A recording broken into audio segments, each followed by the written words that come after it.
And if you don't have the funds to pay for them, you'll either need to special assess the homeowners, and many of them may not be in the position to be able to pay for it in a one big lump sum, such as a $5,000 or $10,000 request for funds in the next 30 days or even over the next 12 months. When a community does not have a reserve study, they're not on top of what needs to be done in the proper time frame. Well, we've already seen examples from different places in the country, in most major urban areas, where older properties have been condemned. Now that's a small percentage, and that's the extreme. But if you consistently don't collect enough money and you can't pay your bills and you can't maintain the building, then it starts to fall apart.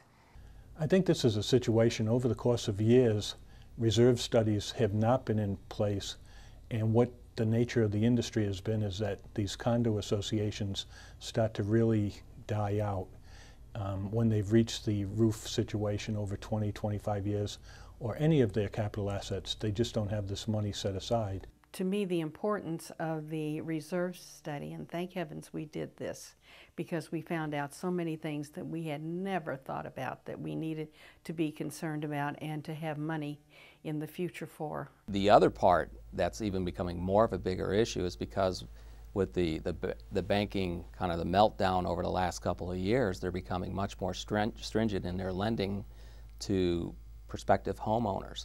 And they're actually looking at the reserve studies or lack of reserve study in place in neighborhoods, and they may choose not to fund a potential homeowner, thereby making the market very difficult to sell your home in that neighborhood. Sometimes a question I hear often is, could the owners just do their own reserve study?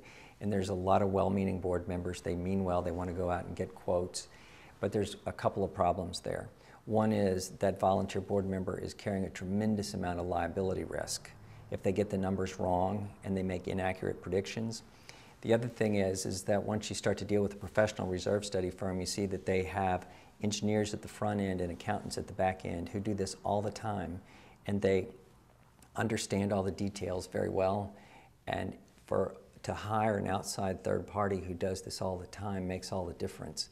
There's a whole different level of professionalism that you can only come to appreciate once you've been dealing with them and you see what their product is like. This is not something for amateurs.